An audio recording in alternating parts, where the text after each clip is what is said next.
The night was engulfed in a brewing storm, as the daunting house shrouded in darkness.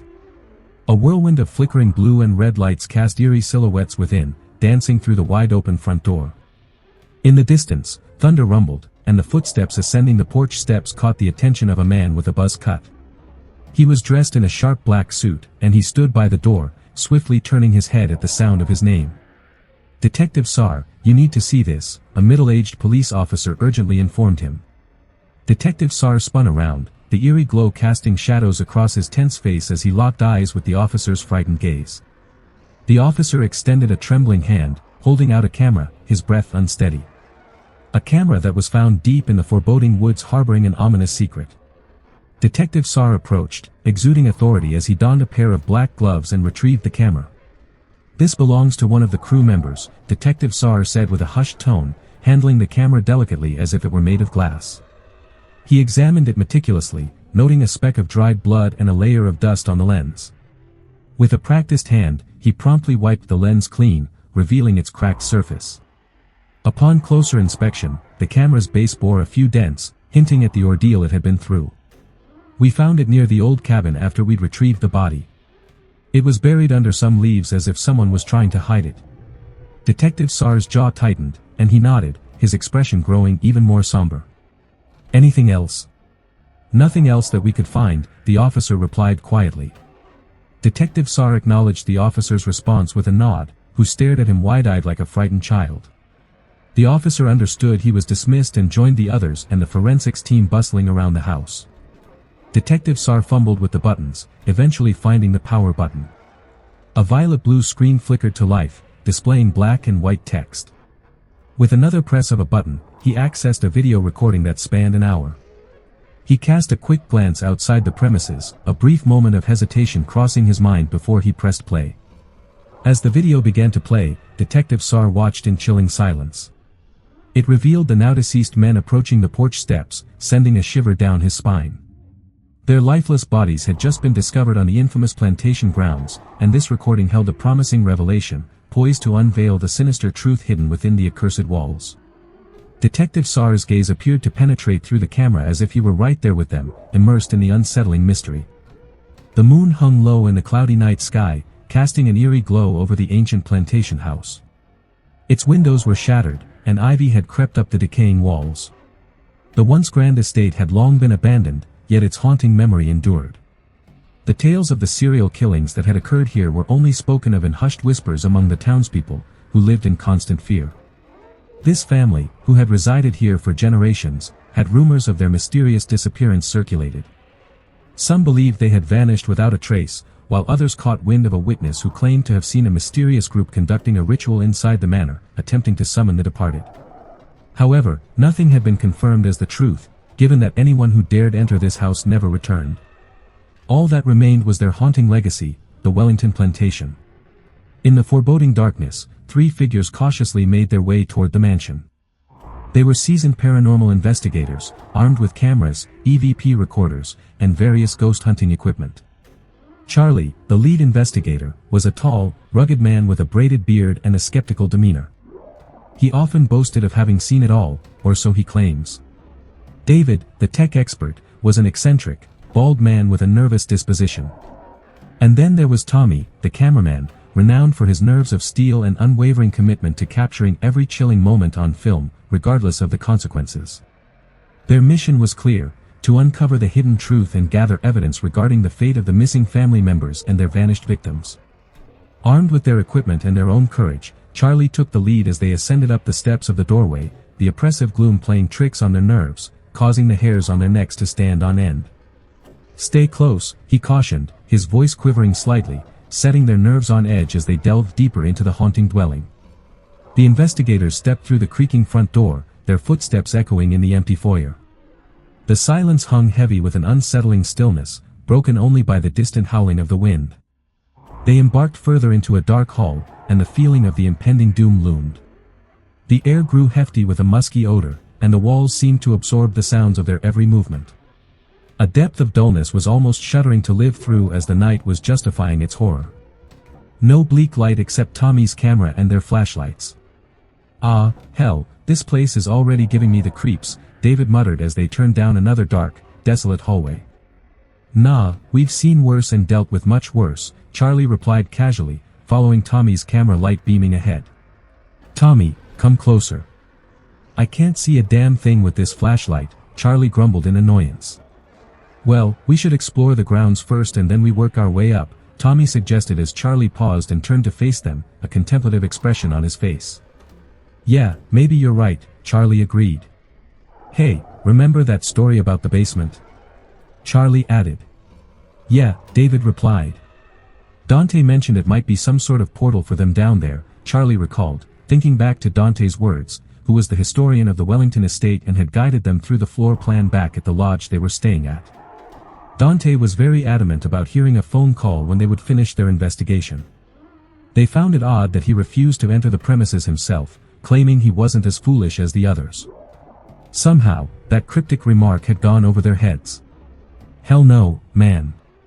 I'd rather tour the house on my own than go down there, David said in a solemn tone, prompting a chuckle from Charlie and Tommy. Remember the last time we dealt with that sort of stuff? It took us months to find an exorcist, David's voice took on a smaller, almost embarrassed tone. Ha, but we did manage to get that demon out, didn't we? Charlie quipped humorously.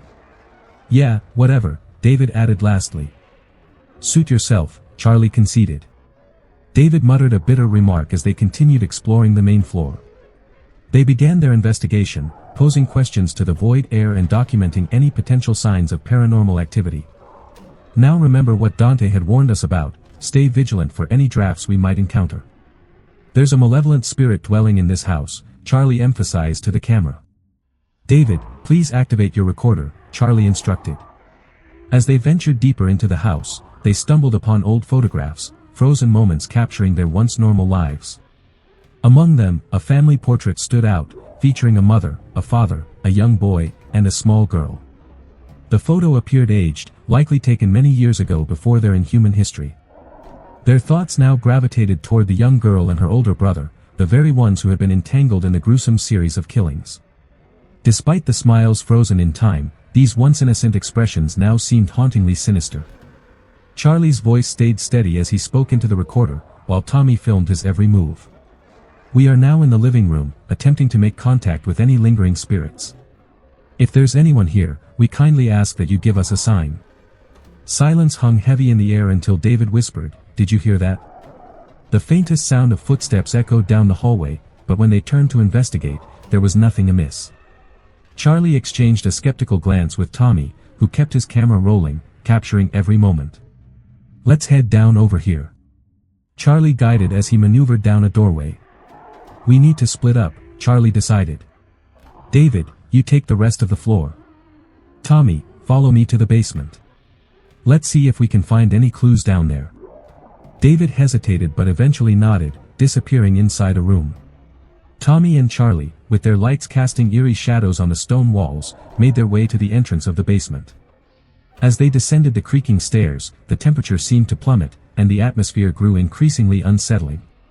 Tommy's camera projected a beam of light, revealing a foreboding dark tunnel on the wall.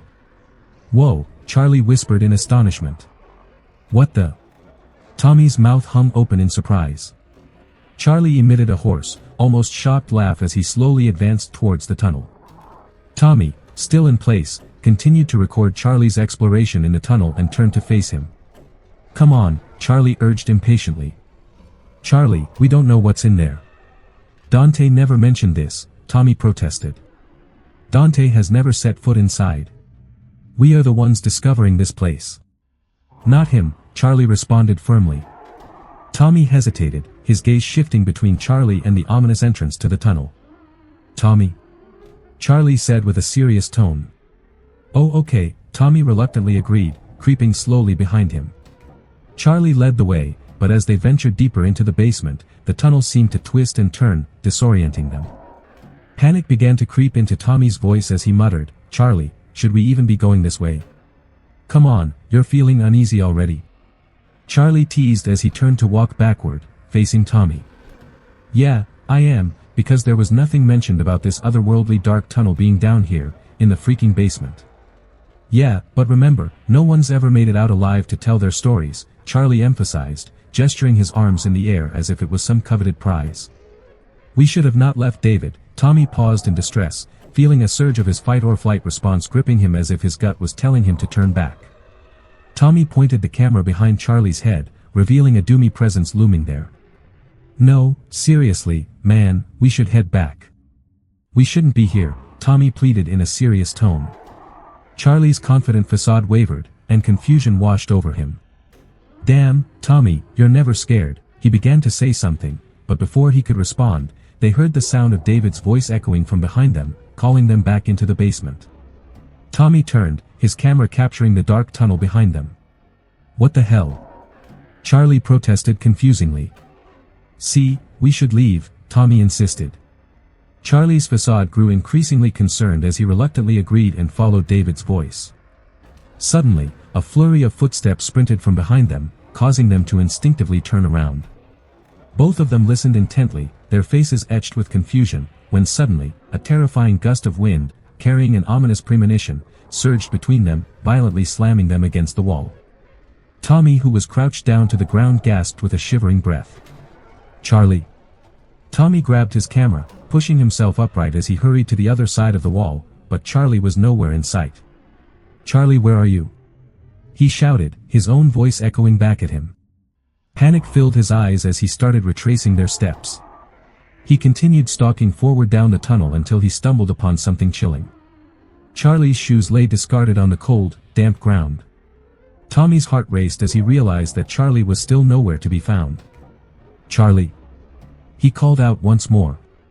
Suddenly, a blood-curdling scream, unmistakably David's, pierced the air from the other side of the tunnel. Panic surged through Tommy, and he hesitated only momentarily before sprinting through the tunnel. He charged further until he reached the end, where he saw a dark wooden door ahead.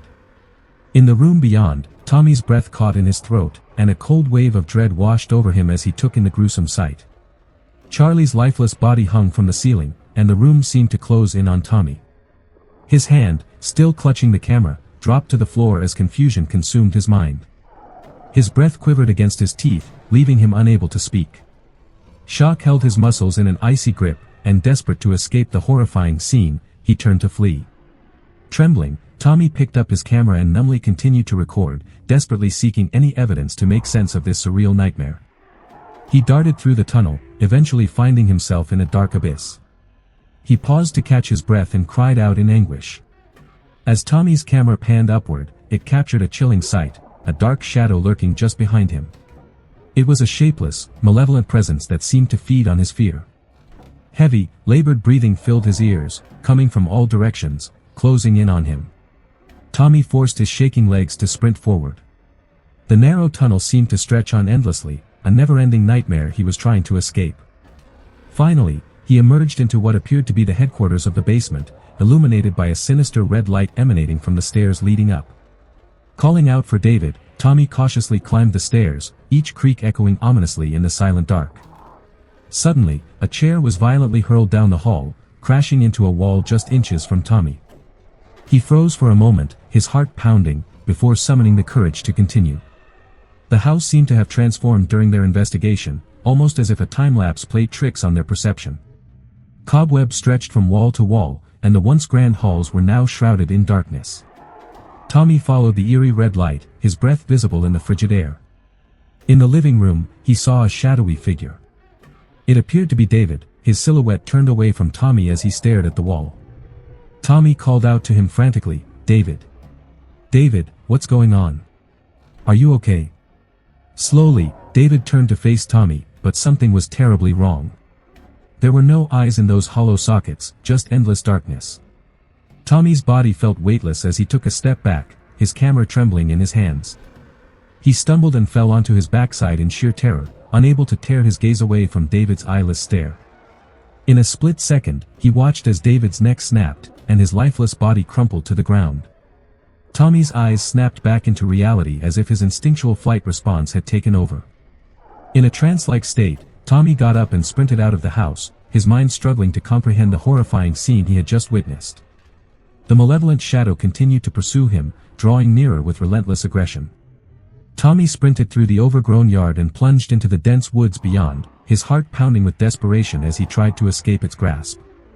His breath came in ragged gasps as he finally stopped in the middle of the woods, his heart pounding in his chest. He scanned his surroundings, desperately searching for a way out. That's when he spotted it, an abandoned cabin up ahead. With no other options, Tommy climbed the porch steps and shined his flashlight on the decrepit structure. It was as if the cabin had been forgotten by time itself, with windows boarded up and a porch sagging under the weight of neglect. Tommy hesitated but knew he had to seek refuge inside. He slowly crept around to find an entrance, constantly checking over his shoulder for the malevolent shadow that had pursued him. As he approached the back of the cabin, he suddenly noticed it, a haunting, dark presence lurking in the corner of his vision. A chill ran down Tommy's spine as he turned to face the evil facade, his camera in his trembling hands. The darkness seemed to come alive, swirling and coalescing into a grotesque form. Tommy could feel himself being drawn towards it as if some unseen force compelled him to follow it. Tears streamed down Tommy's face as he fought against the malevolent pull, but he was powerless to resist. The sinister presence had vanished when he reluctantly stepped down from the porch, and a sudden gust of air brushed over his head. He looked up and was horrified to see the malevolent entity transformed into a grotesque, scarred face, a nightmarish creature, its eerie grin fixed on him with a piercing stare. Tommy's cries of fear and despair were swallowed by the night as he was violently thrust into the air, crashing down to the ground with a sickening thud, the sound of bones cracking filling the air. The forest became deathly silent as the evil malevolent spirit swayed away. Back at the haunted estate, the legends of the missing family and the sinister spirits continued to grow.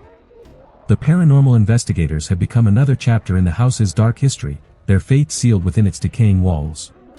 The mansion would remain abandoned, a place where the living soul dared not tread, and where the dead held their eternal, malevolent sway. As the first light of dawn broke over the forest, the old plantation estate stood in eerie silence. It seemed to absorb the secrets of the night, guarding them with a malevolent vigilance that would persist for years to come.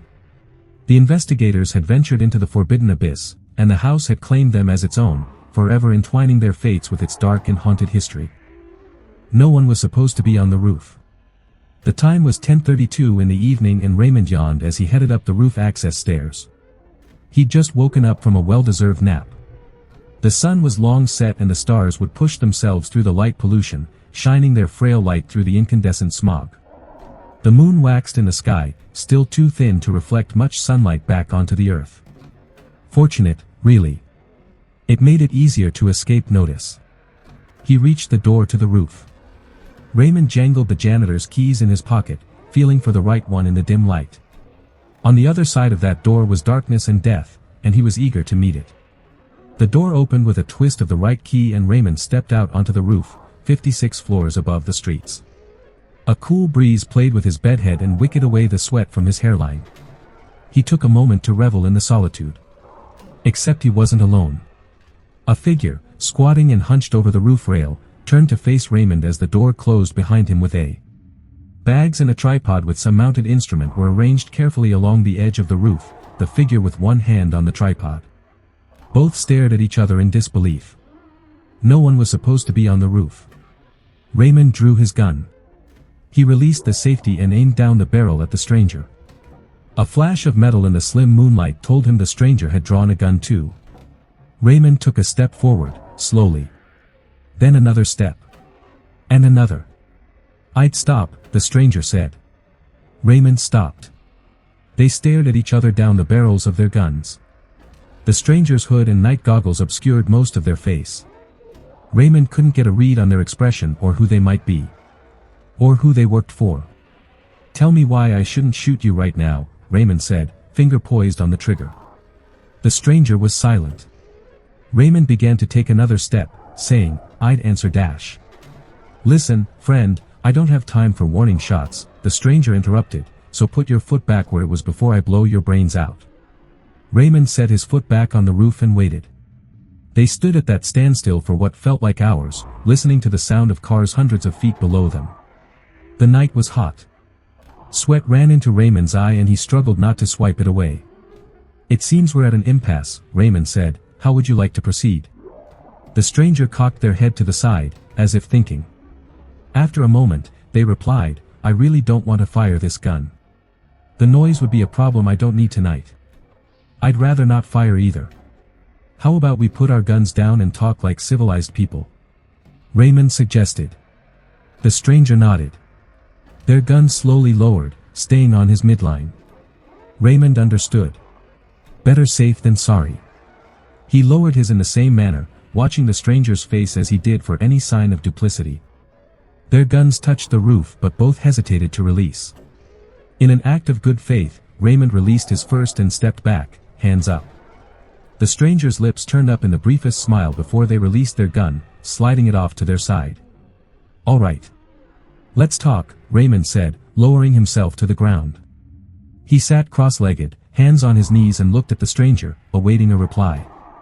The stranger took off their night goggles and hood, releasing a furl of dark hair. She looked at him, lips pursed, arms crossed.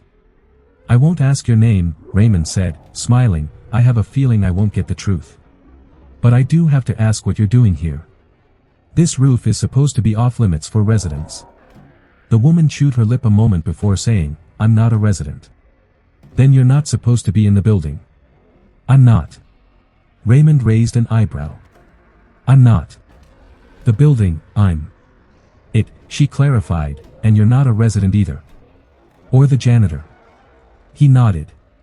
The janitor's key ring must have slipped out of his pocket when he sat down. He didn't dare glance away from the stranger to check. So neither of us are supposed to be here. We've managed that much, Raymond said, still smiling pleasantly. Now let's figure out why. The woman's eyebrows folded into the center of her brow. All right. I won't make you say it. But your kid on the ledge, the time of night, the location, I have a feeling I could guess even if I. Some lost civilian.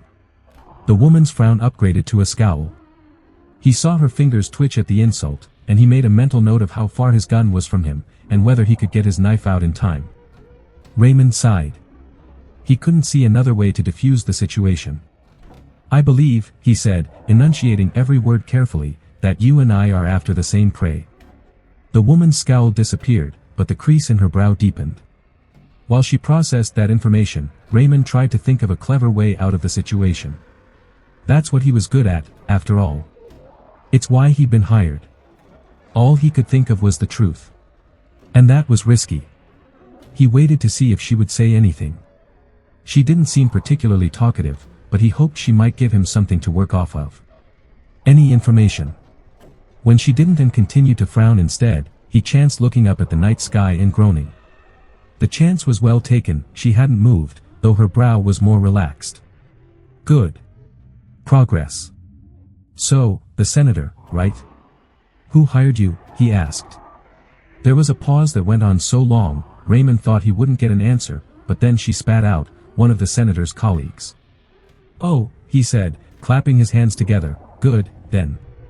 Good to know my contact didn't double book, at least.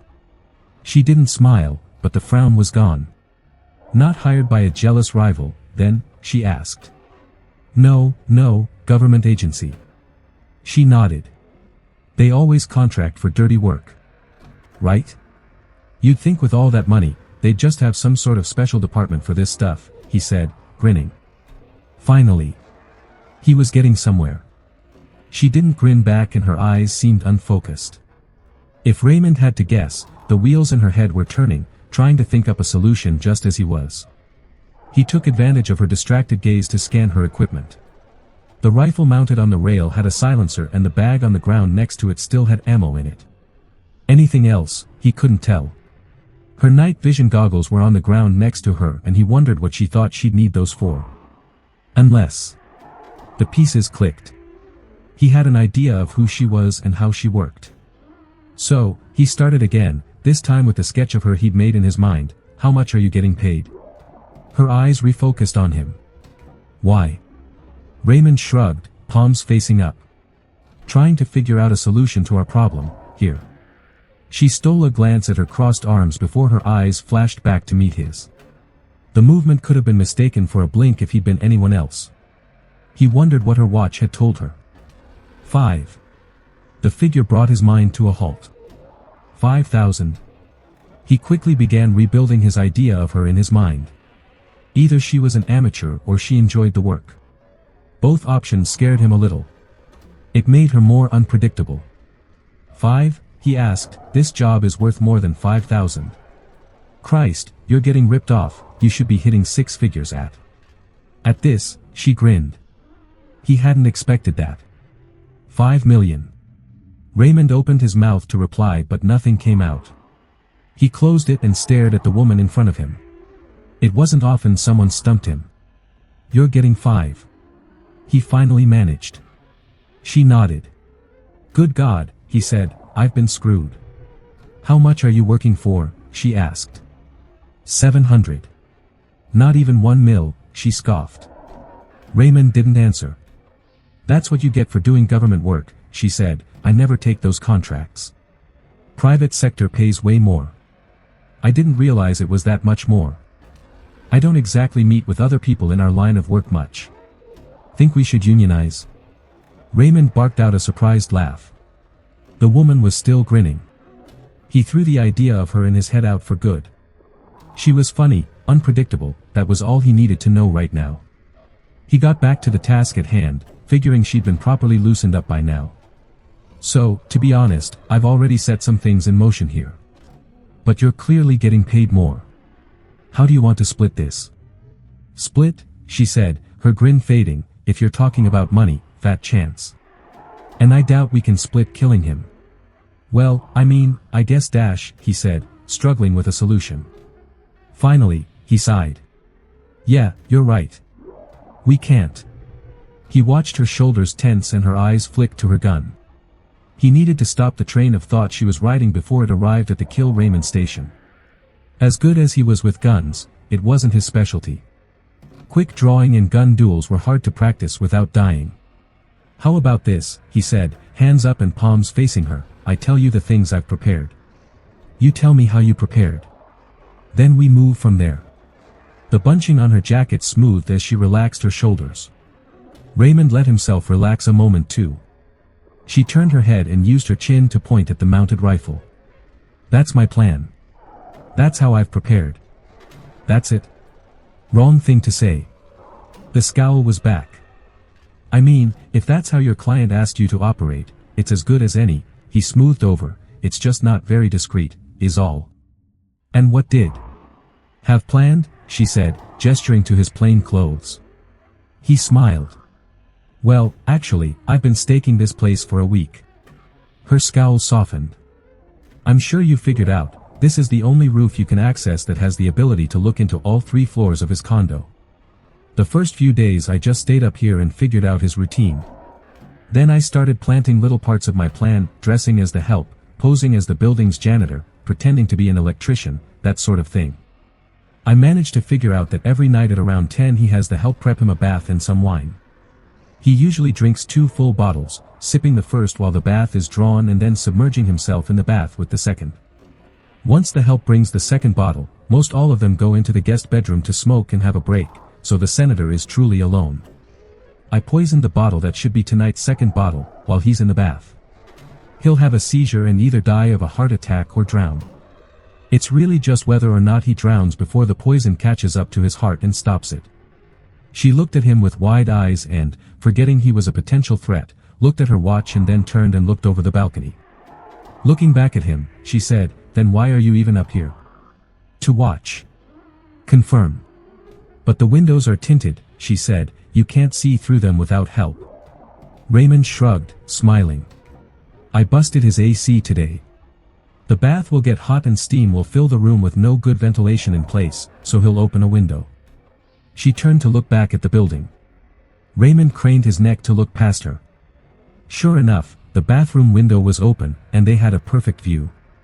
You only got paid $700 for that? He laughed. Why do you think I was so upset? The woman chewed her lip looking at the rifle, the window, and then Raymond. I don't have much time then. No, he said, checking his watch, you don't. I was supposed to make it look as natural as possible. If you want to make it very clear he was assassinated, you've only got a few minutes. What's he doing? She turned back to look through the window. Her lip curled in disgust. He's naked. Towing the water. Then the second bottle should be here any minute. Her teeth dug into her bottom lip so hard, he saw it split open. She ran her tongue across the cut to lap up the blood. Then, you're good. I hate for all that work to go to waste. But it'll look like an accident and my client wants it very clearly to be an assassination. Raymond nodded. She groaned. 5. Though. Yeah. Which is understandable. Hard to really bargain with you with my measly 700. Her eyes glazed over, distracted again. Raymond didn't mind. The more time she spent thinking, the more time the senator had to drink his wine. Then no one could stop it, not even her with her bullets. Clarity came back to her face and she looked at him with intensity. Why does he have a hit on him? With a few moments of hesitation, he admitted, I don't really know. Some bill or something they don't want him to vote for, I think. No details? No. I mean, we could look up what the Senate is set to vote on tomorrow, if you like. Her movement was so sudden, Raymond realized that if she had meant to kill him he would have been dead several minutes ago. She was sitting beside him, phone out, pulling up a search bar. His heart hammering, he pulled his out and searched the senator's name. After a tense minute of waiting for web pages to load, they both knew. He's voting for more workers' rights, he whispered. He may be the deciding vote in a split Senate. There's a clause that specifically talks about contract-based employees, she said, scrolling through the bill. What, about us? It's a lot of legal jargon, but it gives us more rights and more power in negotiation. Even with states and federal agencies. Wait, really? They both looked at each other and Raymond knew. Fuck the 5 million, she said, it's not like I've got kids to feed or anything. I can buy a Lambo later. And shit, if I can negotiate better contracts in the future, the FBI can shove that 700 up their ass. But the wine. Right. They both crawled over to the roof rail, each of them on one side of the rifle, looking down into the senator's bathroom window. He was fully in the tub now, bubbles and jets disguising his distended torso and likely as unpleasant nether regions. The wine sat, unopened on the bathtub's rim, a glass and a corkscrew next to it.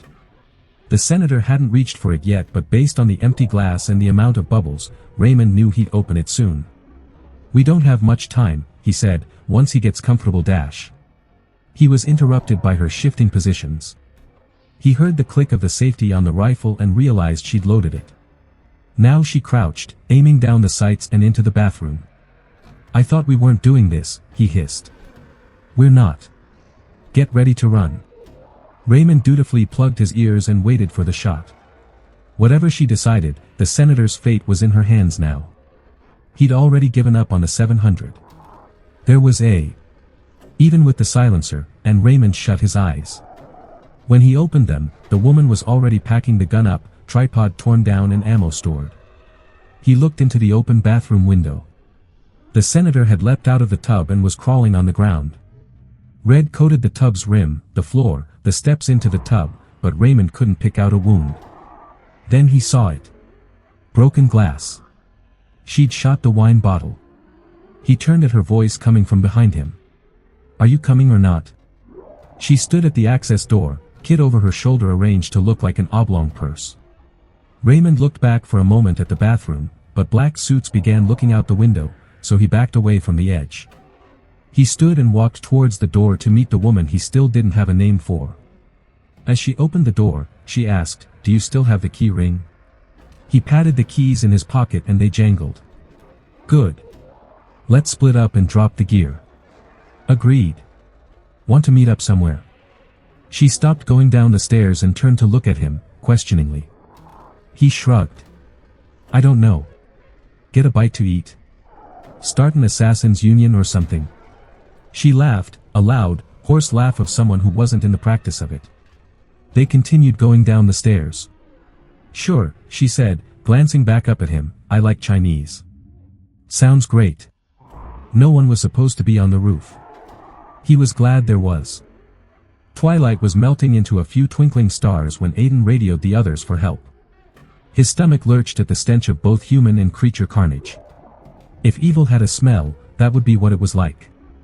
Aiden's sinewy chest was bare, but the fire kept him warm.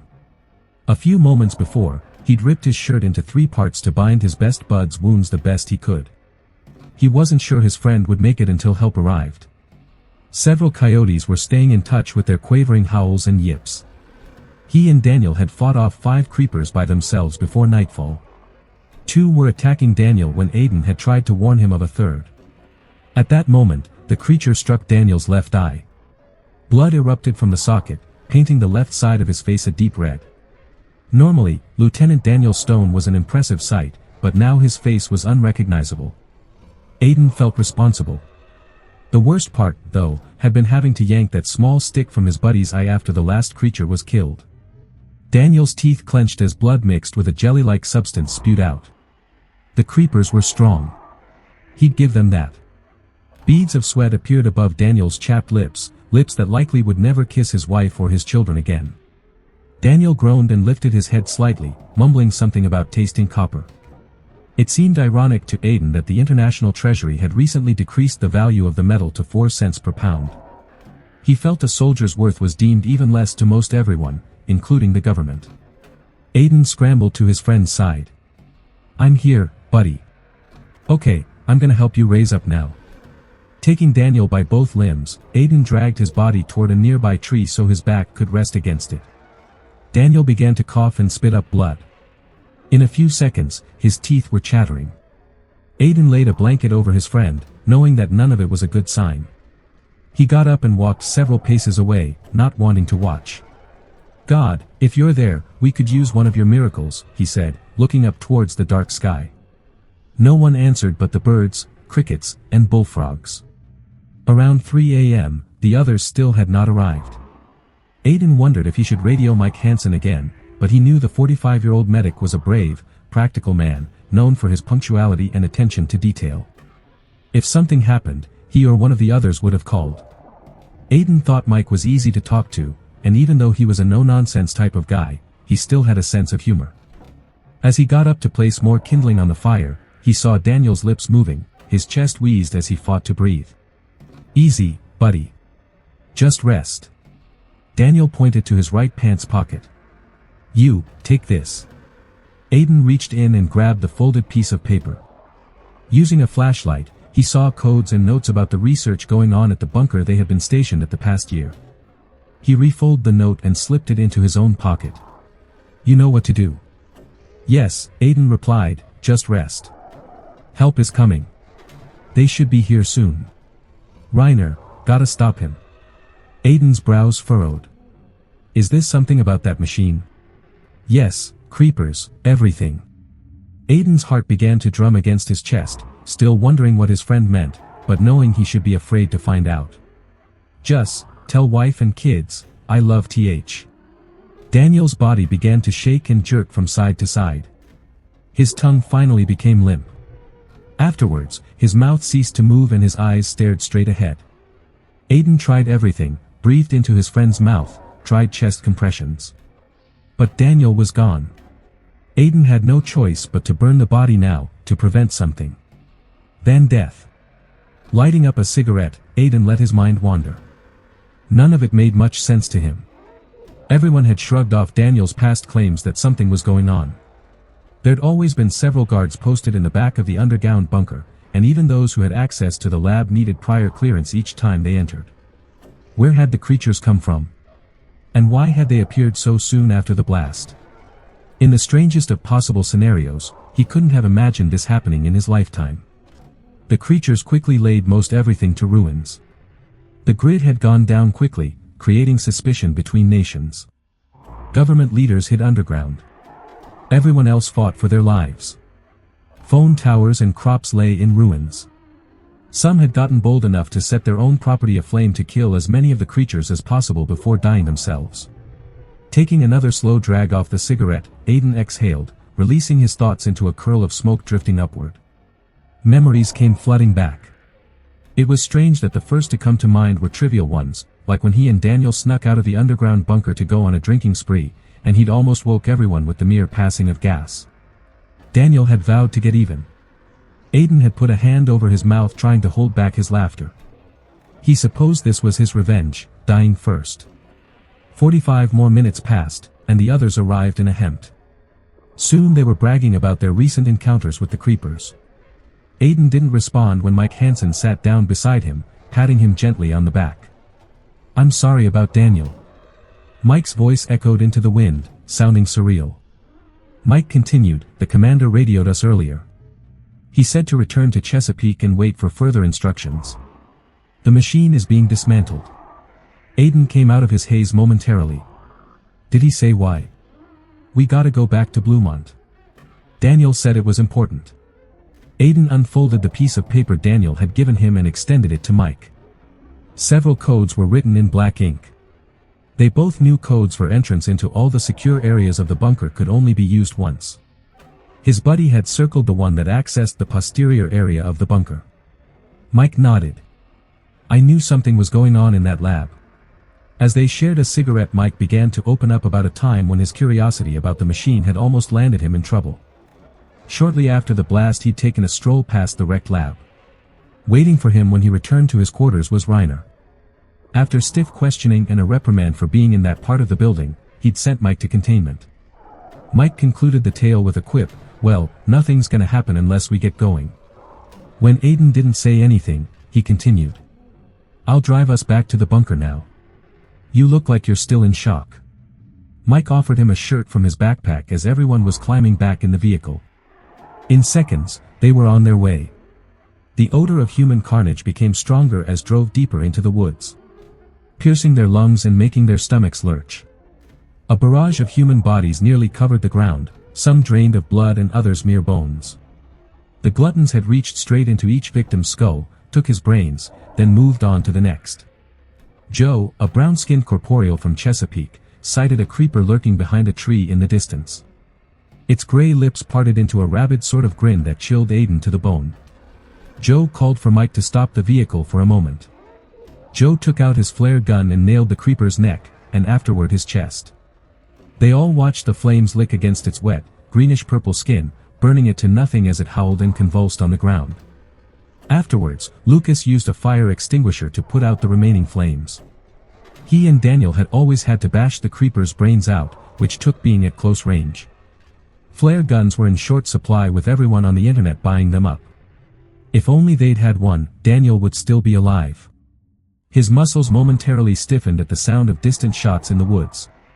No doubt, someone was trying to kill another of the creatures. How many of them were left was hard to guess, since they'd spread everywhere.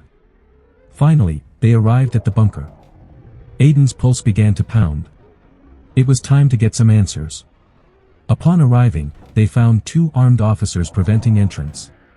Aiden tried to talk them into allowing him in. They refused. Mike then called Commander Reiner, requesting that he call off the guards.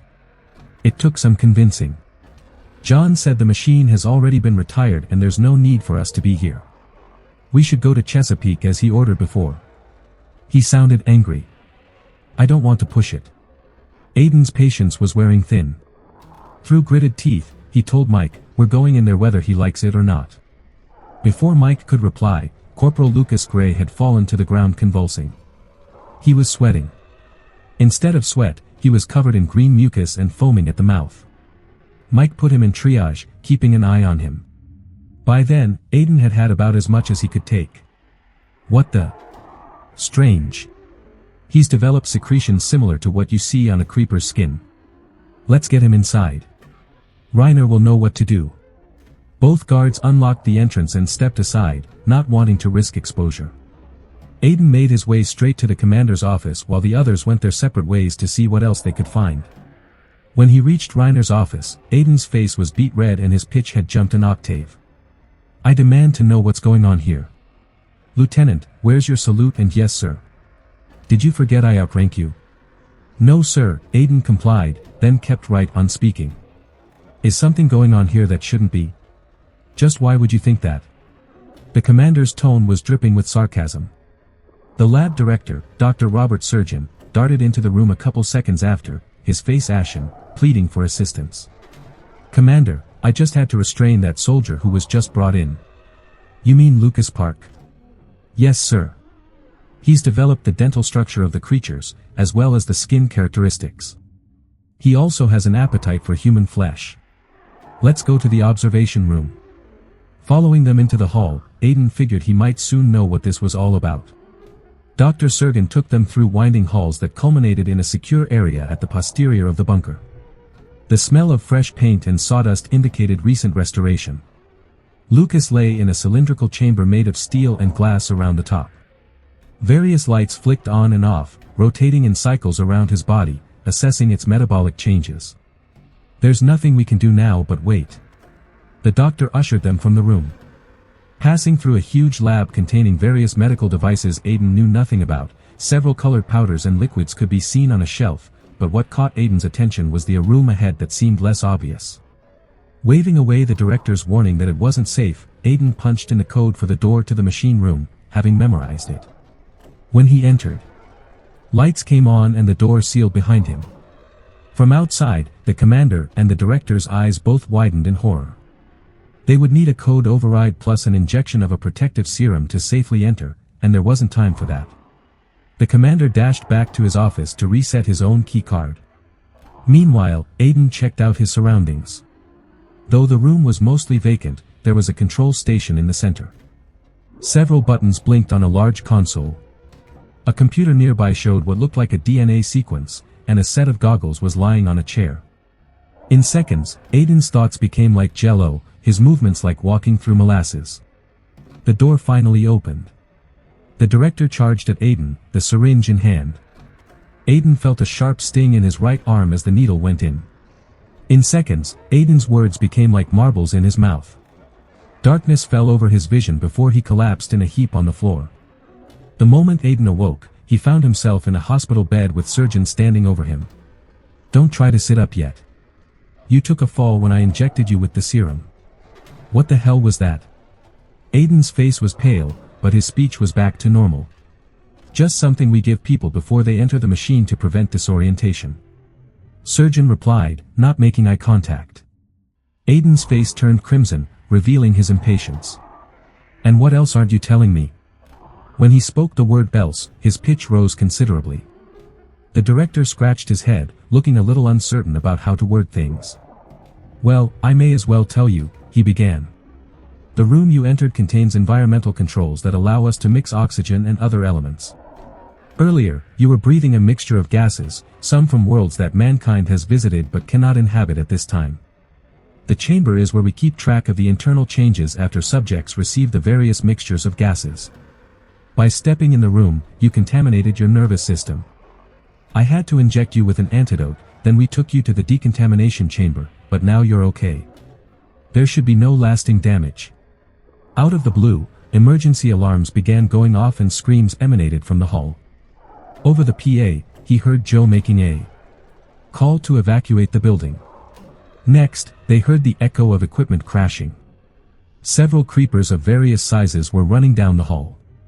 The doctor moved quickly, trying to close the door, but before he could, one dashed into the room, grabbing him by the arm.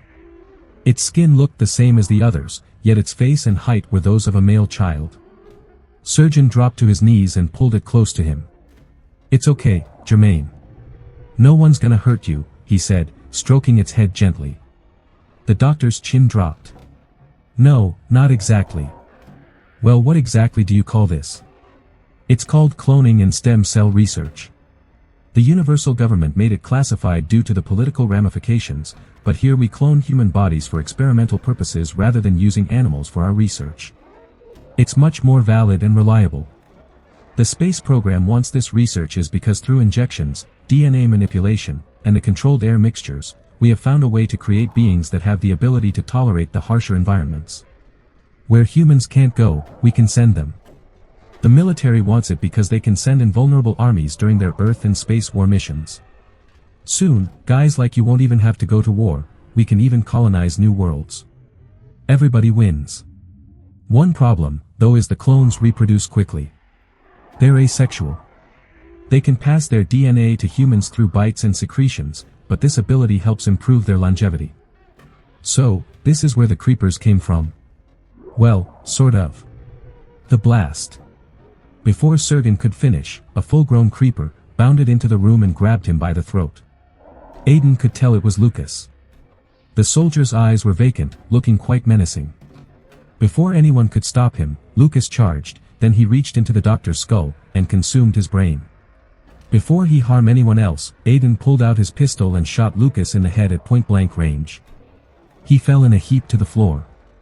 As Aiden rushed down the corridor, he received a call from Mike saying that he and the others would be waiting for him outside, and that they had already evacuated the other military and lab personnel. They'd contacted the Universal Bureau of Investigations, who would soon be questioning the commander and taking it from there. He went on. We've been given permission to seal the area. But I'm taking it a step further. We're going to burn it down. I don't care if they get pissed. We're soldiers and we've got millions of people to protect. As Aiden joined the others, he noticed everyone was quiet. Everything that had recently happened had snuffed out conversation like a fire extinguisher. Finally, Mike broke the silence. We set charges throughout the building. But what about Lucas? Did he get out? Aiden shook his head. No. First, he killed the lab director and was coming at me next. I had no choice. Mike patted him on the back. You had no choice, buddy. It will always be this way for us as soldiers, losing people we care about, making sacrifices. Aiden nodded, acknowledging the truth of the statement. On Mike's command, the charges transformed he and Trance to the bunker into a pile of rubble.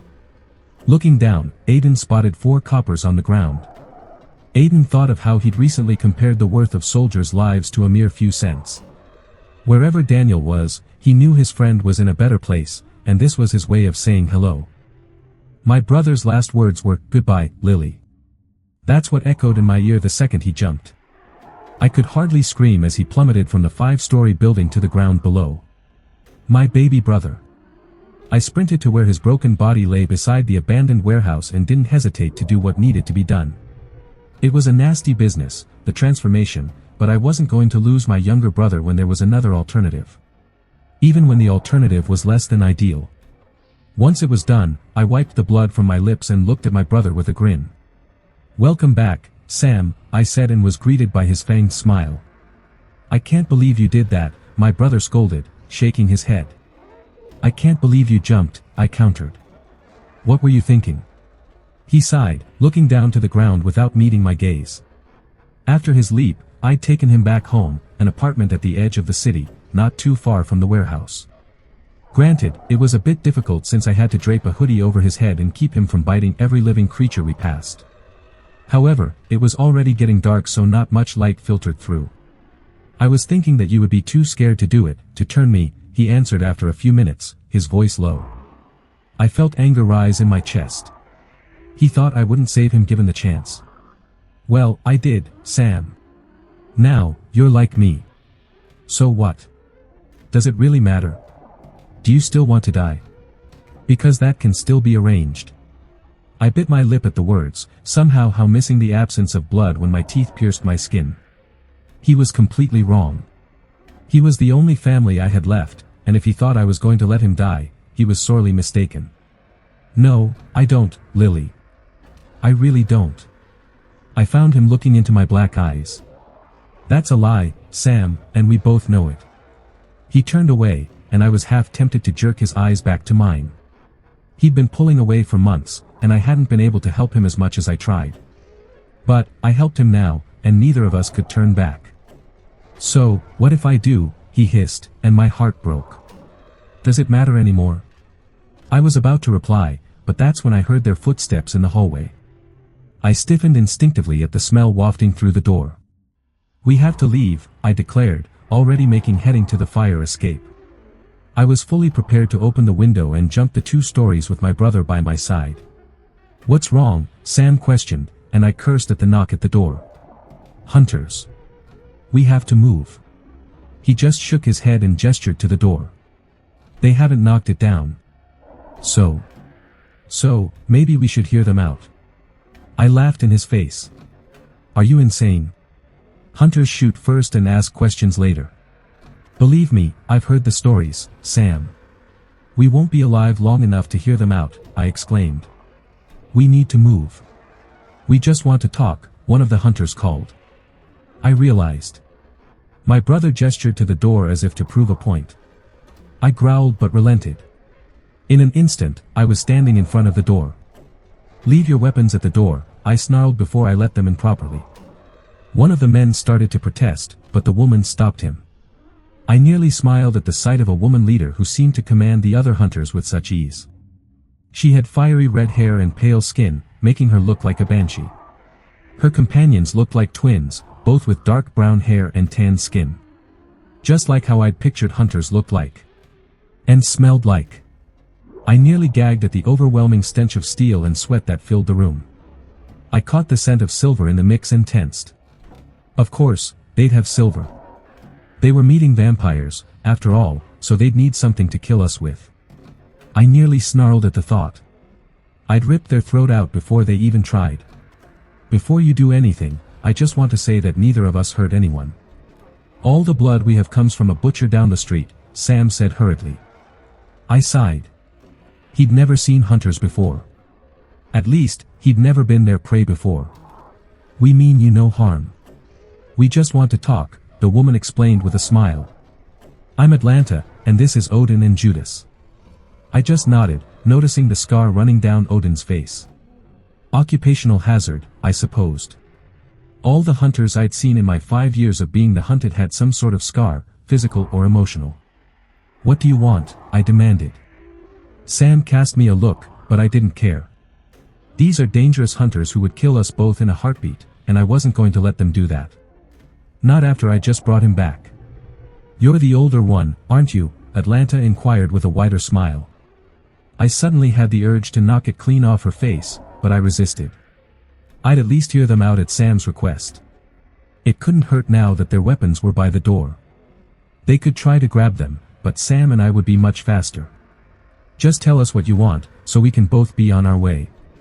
She nodded, and so did her two companions. Except, one of the twins, Odin, growled. We need your help. I scoffed. You want our help? Yes, indeed we do. I didn't like the sound of that, but I gestured for her to continue. There have been a few recent kidnappings, and we suspect a vampire clan on the other side of town, she explained, her voice as soft as velvet. We want you to talk to them. I laughed, which earned me looks from both Sam and the hunters. What makes you think we can talk to them? Sam asked. Lil, we don't really communicate with the other clans. You're all vampires, right? You can at least ask them a few questions, she continued. What makes you think we will talk to them? I countered.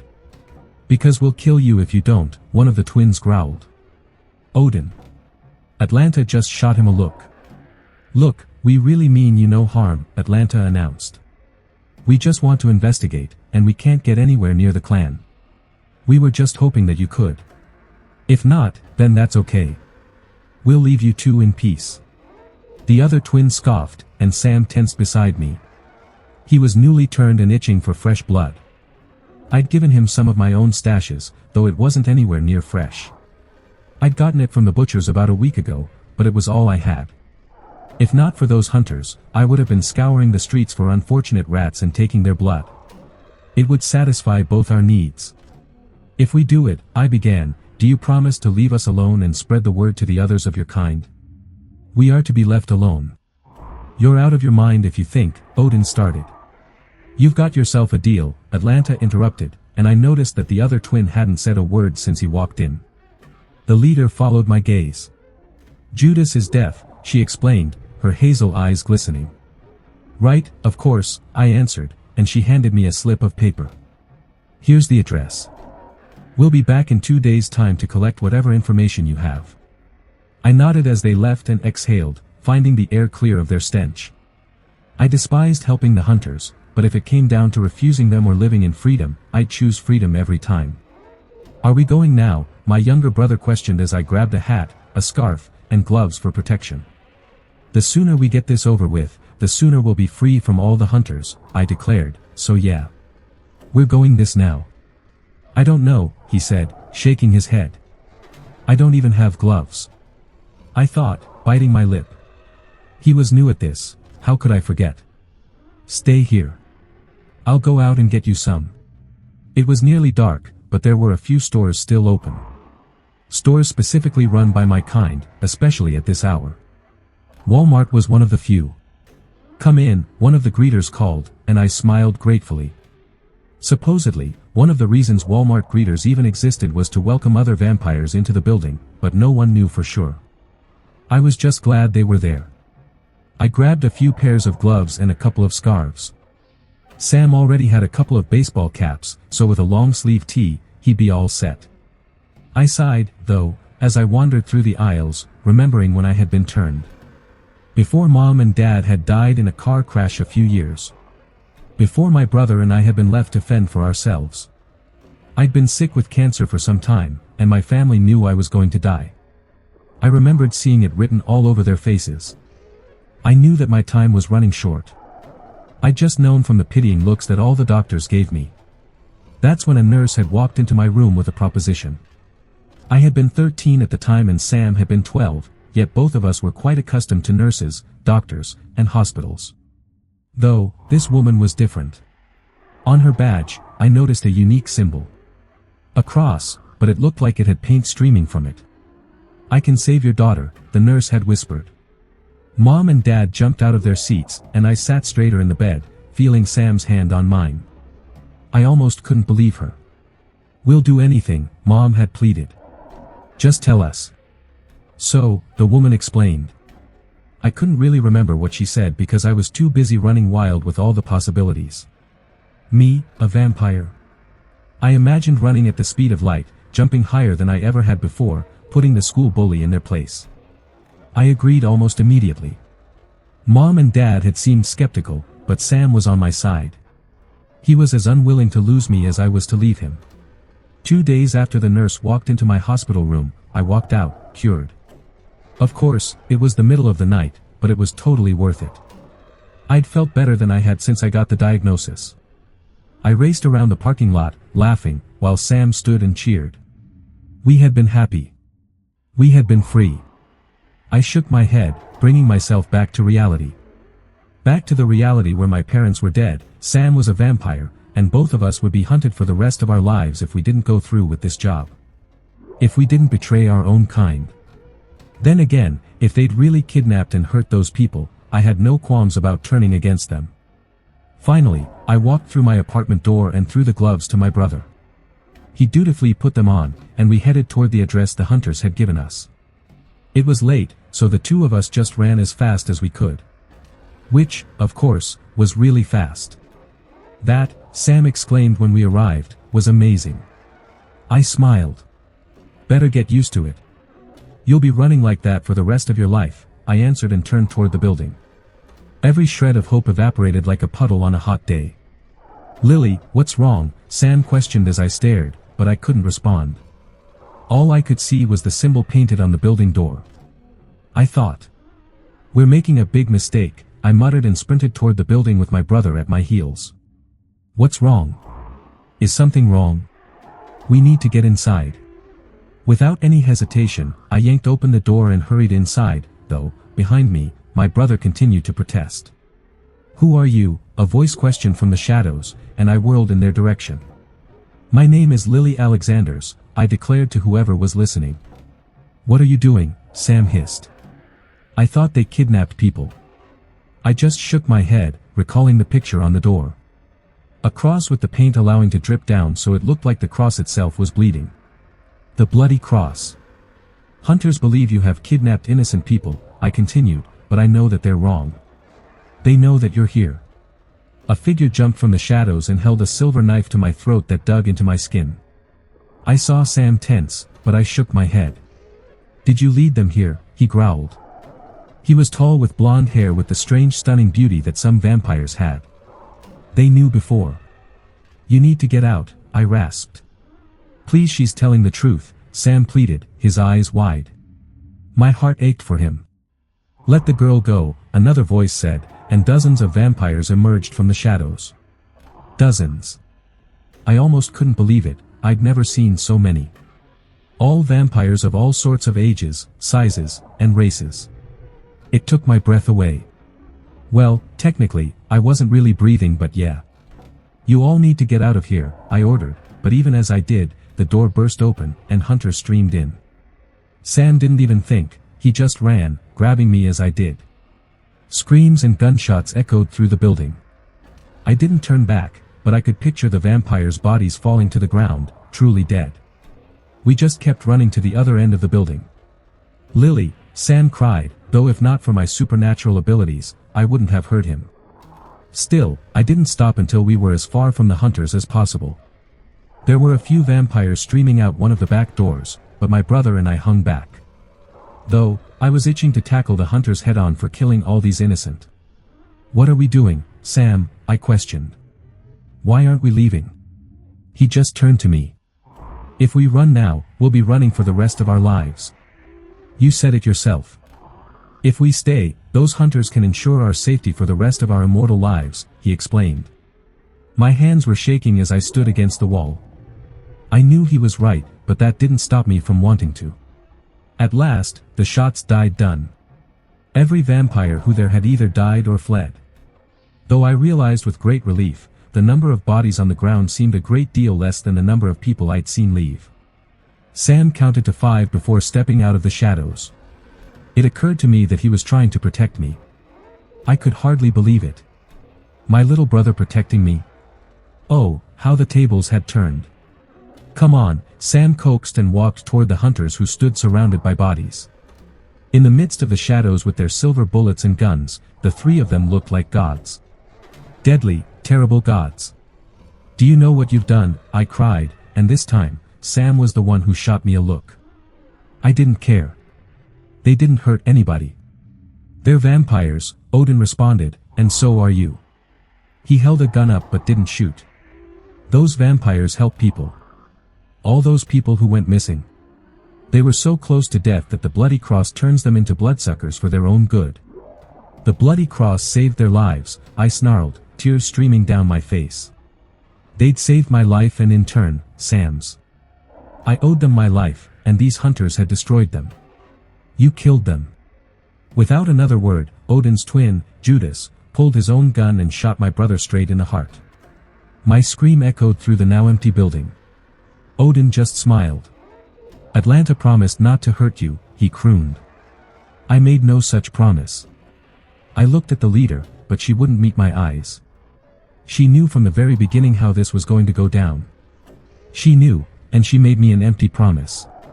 She had lied to my face. I wanted to throttle her that very instant, but that certainly wouldn't help my case. "Why would you do that?" I cried as whatever was left of my soul started to break. My very heart, that had stopped beating, long ago cracked. "Because he was a vampire," Odin replied and held up his own gun. I shuddered but held my head high. "And so are you," he finished and fired a silver bullet at my chest. I could have dodged, but I couldn't stop seeing my brother's body fall once again. I'd failed him. I should have gotten us both out the second shot started firing, but I didn't. I'd lost him all over again, but this time, I couldn't do anything to save him. The best I could do was join him beyond the grave. As I fell to the cold hard ground, I muttered 2 words that I knew would be my last.